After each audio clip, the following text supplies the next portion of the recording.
So the new iPad Air 5 is out, iPad Air with M1, because they actually gave it M1, like M1 processor inside the iPad Air. And that's crazy. And is it even worth now getting iPad Pro? Like what? Which one should you choose? Yeah, that's exactly what we're gonna compare right now. So as you may have or may have not known, Apple just released a bunch of new products during yesterday's event, including the new iPad Air 5 with M1 processor. They also added 5G center stage, but especially shocking are two things: 64GB and that M1 processor with 8GB of RAM.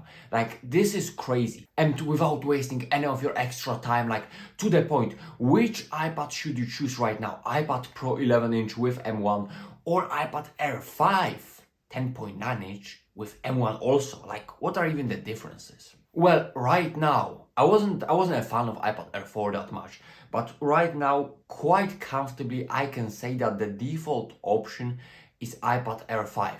But before you leave this video like everything's done, actually no, because it's not that easy.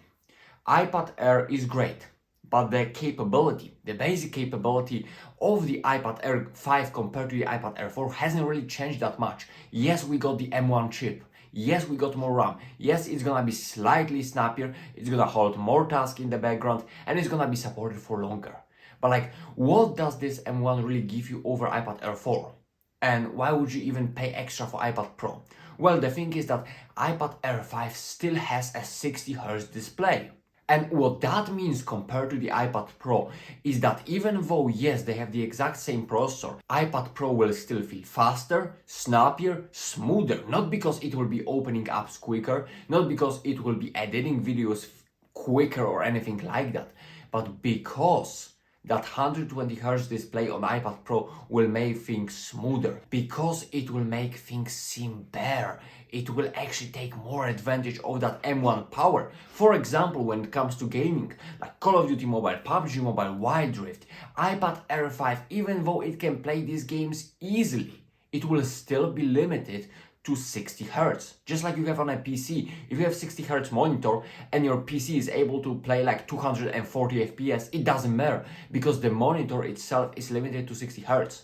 And that's the problem with that extra power. How are you really gonna tell that there is more if the higher refresh rate is not available? And that's where iPad Pro comes in, because all these games, all these animations, they will appear smoother thanks to that promotion display. On top of that, iPad Pro has other benefits, like slightly better speakers, better cameras, more advanced cameras with ultra-wide, that's what I mean, and I'm sure that's what we really care about, the cameras on the iPad.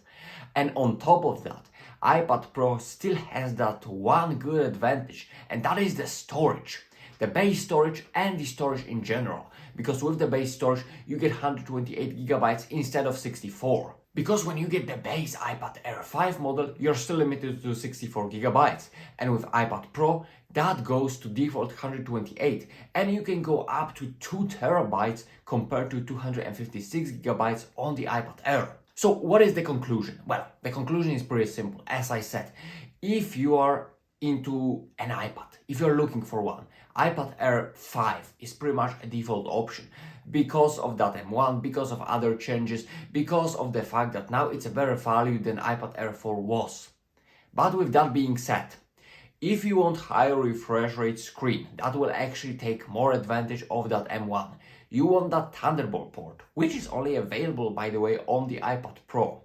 If you want slightly better speakers, if you want maybe that ultra-wide sensor on the back on the iPad Pro, or maybe if you just want that slimmer, slightly slimmer bezels or Face ID, iPad Pro is still a way to go.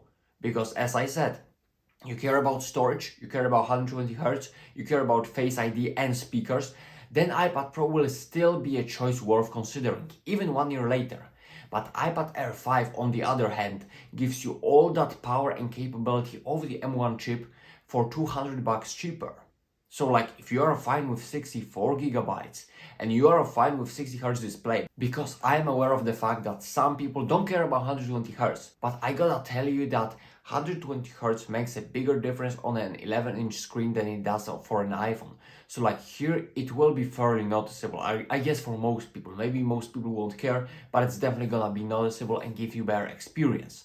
But if you don't care about that, then iPad Air is a pretty decent option. And now if you ask me as an iPad Pro user, M1 iPad Pro, which I bought like I think in July, which one would I choose right now, knowing that Mini LED 11-inch iPad Pro is coming, knowing that iPad Air 5 is now refreshed, which one would I really pick? Well, the answer may actually surprise you or not.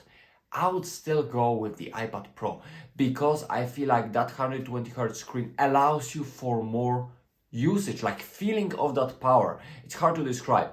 They are equally fast, but iPad Pro will still feel faster because of that screen. iPad Pro still is brighter, iPad Pro still has better speakers, it's still like more advanced of a machine. Like even when it comes to the storage, like the base configuration offers you pretty decent amount of storage, 128 gigabytes, and you can boost this thing like to 2 terabytes. Whereas with iPad Air, you can either go 64 or 256, and like then the price difference is like $50 between 256 Air and 128 Pro, and for most people 128 is pretty a sweet spot. So like I would still go with iPad Pro. But if I were on a budget and if I didn't care about promotion or 128 gigabytes of storage, I was just fine with 64, then iPad Air is definitely a choice worth considering, and the one that now I'm quite comfortable recommending to people because Air 4 was a great deal in my opinion. That one, well, that one is pretty solid. Even though to the core, it's a very similar, if not identical, usage experience to the previous generation of iPad Air. So that would be my choice for this video. iPad Pro, I would still go with it because I believe it utilized the power of M1 slightly better thanks to that screen, thanks to other capabilities that I mentioned in this video. But if the choice is not easy for you, if it hasn't been cleared for you at all, like make sure to ask me in the comments. I'll gladly help you with your use case. Hope you did enjoy. Until next time.